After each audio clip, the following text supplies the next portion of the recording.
મહુવા નજીકના કુંભણ ગામના સામાજિક આગેવાન અને દેવ જેવા ડોક્ટર એવા જીવરાજભાઈ સોલંકીની વિદાય થતા તેમને પુષ્પાંજલિ અર્પણ કરવા એક હૃદયાંજલિ રૂપ તેમના ચરણોમાં શત શત નમન કરવા એક શ્રદ્ધા સુમન કાર્યક્રમ યોજાયો હતો।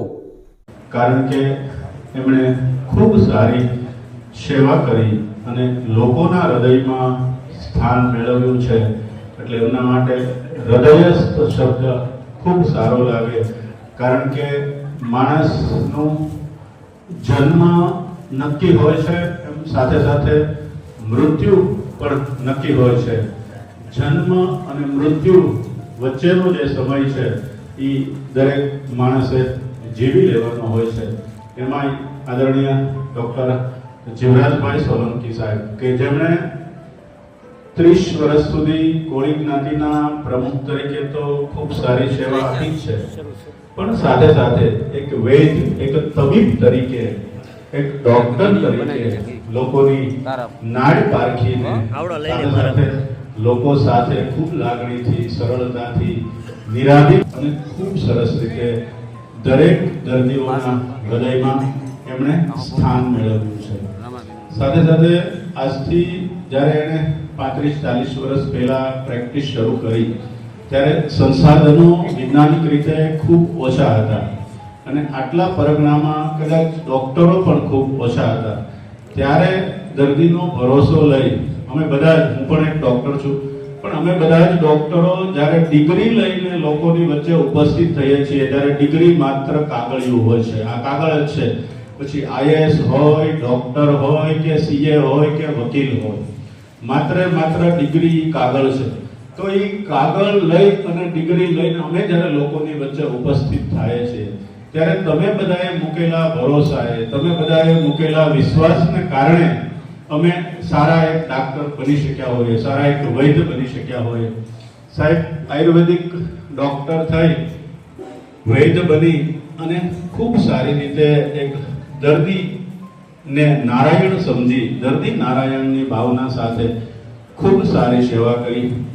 આજથી 35-40 વર્ષ પહેલા ઘરે ઘરે જઈ અને ડિલિવરી કરાવવી, કારણ કે તે સમયે તો માતા મરણ અને બાળ મરણનું ખૂબ પ્રમાણ વધારે હતું। અત્યારે તો સોનોગ્રાફી ને એ બધું આવતા વૈજ્ઞાનિક જે શોધો થઈ છે મેડિકલ લાઈનમાં, એના કારણે ખૂબ સારી સગવડતા પ્રાપ્ત થઈ છે કે બાળક ઊંધું છે કે ચતું છે કે બાળક ફરતે પાણી ઘટી ગયું છે કે નહીં, એના ધબકારા ઓછા થયા, વધારે થયા, એ સોનોગ્રાફી દ્વારા જાણીને પણ આપણે સિઝેરિયન કરીને બાળકને લઈ શકીએ।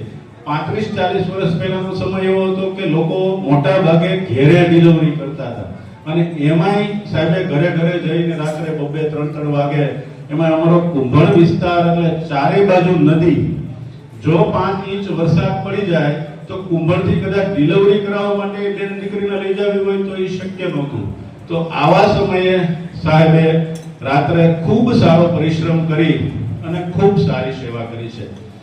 વાત રહી જશ અબજશ, જન્મ મૃત્યુ અને નફો નુકસાન, આ છે ને કુદરતના હાથની વાત છે। એ એટલા માટે કુદરતના હાથની વાત છે કે રામ ભગવાનને જ્યારે વશિષ્ઠ ગુરુએ નક્કી કર્યું હતું કે સવારે મારે રામ ભગવાનને ગાદીએ બેસાડવા છે, એમને પણ કાંઈ એમનાથી પણ ન થયું, બરાબર, અને રામને વનવાસ થયો, એટલે એમને પણ જશ અબજશનો સામનો કરવો પડ્યો હતો। નફો નુકસાન તો ખરેખર માં કૌશલ્યાને ખૂબ નુકસાન થયું કે જ્યારે માં હોવા છતાં રામ જેવા ભગવાન જેવા દીકરાને વનવાસ થાય અને માને કેટલી પીડા થાય। સાથે સાથે ફાયદો કોને થયો તો કે અહલ્યાને પ્રભુ રામના દર્શનથી અહલ્યાને શ્રાપમાંથી મુક્તિ મળી અને એનું નવું જીવન મળ્યું। સાથે સાથે ફાયદો કોને થયો તો કે સબરીને ભગવાન મળ્યા અને માતાએ ખૂબ દુઃખ વેઠ્યું। એટલે નફો નુકસાન, જન્મ મૃત્યુ ને અપજશ છે એ પરમાત્માના હાથમાં છે। મારે તમને બધાને એક વિનંતી કરવાની છે કે એક ડોક્ટર તરીકે જ્યારે આદરણીય જીવરાજભાઈ હોય, હું હોય કે બીજા કોઈ ડોક્ટર હોય, તમે જ્યારે દર્દી કે દર્દીના સગા બનીને જાઓ ત્યારે મારી આ બધાના ચરણોમાં એક પ્રાર્થના છે કે મોટા ભાગના ડોક્ટર 99.99% એવું ઈચ્છતા હોય કે હું આ દર્દી માટે બેસ્ટ કરું, મારાથી જે થાય એ કરું. અમે તો નાના ડોક્ટર છીએ, પણ હું બધા જ ડોક્ટરની વાત કરું છું. તમે હોસ્પિટલમાં જાઓ, દાખલ થાઓ ત્યારે તો દરેકને એવી ભાવના હોય કે મારાથી થાય એટલું હું બેસ્ટ આપું. ઇવન એ સમયે તો દુશ્મન હોય, વર્ષોથી બોલતા ન હોય, પણ એ વૈદ્ય તરીકે, ડોક્ટર તરીકે દર્દી જ્યારે આવે છે ત્યારે અમારા મનમાં ક્યારેય કોઈ પણ પ્રકારનો ઈર્ષા કે દ્વેષ હોતો નથી. તો ત્યારે અમને એમાં ખરેખર બેસ્ટ આપવાની ઈચ્છા હોય. પરંતુ જીવન મૃત્યુ છે એ ભગવાનના હાથની વાત છે. ક્યારેક જશ મળે, ક્યારેક ન મળે. અને સૌથી વધારે ખરાબ બોલાતું હોય ને તો ડોક્ટરો માટે છે. કારણ કે ઈ જ્યારે કામ કરે ત્યારે જન્મ મૃત્યુ ભગવાનના હાથની વાત છે. તો ક્યારેક જશ અબજશ મળી જતો હોય છે. એટલે ખૂબ સારી ઈચ્છા હોવા છતાં પણ જશ મળતો નથી. અને બીજી વાત કે તમારે ભરોસો ડાક્ટર ઉપર મૂકી દેવાનો. તમે કોઈ બી જગ્યાએ હો, અમદાવાદ, સુરત, મુંબઈ કે કુંભણમાં હો કે મહુવામાં હો, કોઈ પણ પ્રકારનું સિરિયસ દર્દી હોય અને દર્દીના સગા જો એમ કહી દે કે તમારાથી થાય એ કરો સાહેબ, અમે તમને અબજસ નહીં દઈએ, અમે પરમાત્માને પ્રાર્થના કરશું, તો અહીંથી જે ભાવનગર જતા દર્દી અને ભાવનગરથી અમદાવાદ જતા દર્દી 90% ઘટી જાય. માત્ર તમારે ભરોસો આપવો પડે. કારણ કે બચાવવું એ ડોક્ટરના હાથમાં નથી. ડોક્ટર પોતાની ડિગ્રી, પોતાના નોલેજ, પોતાના અનુભવને આધારે સારામાં સારી સારવાર આપી શકે. જીવન છે એ તો ભગવાનના હાથની વાત છે. આપણે લોક સાહિત્યકારે ખૂબ સારી વાત કરી છે. સાહિત્યમાં પણ કહેવાયું છે. એની બે લીટી હું તમને એક કવિતા રૂપે કહી.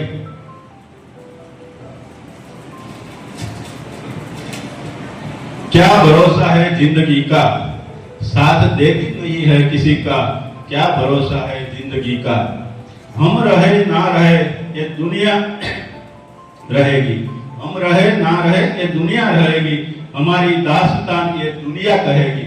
જે રીતે સાહેબે ક્યારેય એના મોઢેથી વખાણ નથી કર્યા, પણ એ ગયા પછી આપણે બધા એમના ગુણગાન ગાઈએ છીએ.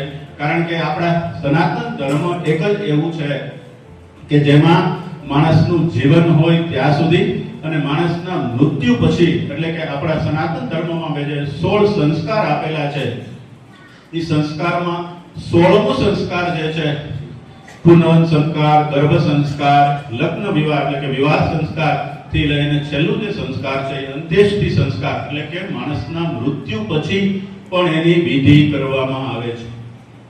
એના આત્માની શાંતિ માટે તો દાન કરીને આપણો બધાનો ભાવ એવો છે કે જે આપણે સ્વજન ગુમાવ્યું છે એના આત્માને શાંતિ મળે. એટલા માટે ગરુડ પુરાણમાં પણ એવું કહેવાયું છે કે આત્મા જ્યારે, આપણું સ્વજન જ્યારે આપણાથી ભસ્મી વિદાય લઈને દૂર થાય છે ત્યારે આપણે એમના માટે કરેલા જે દાન પુણ્ય કર્મ છે એમની નોંધ એ આત્મા લેતો હોય છે.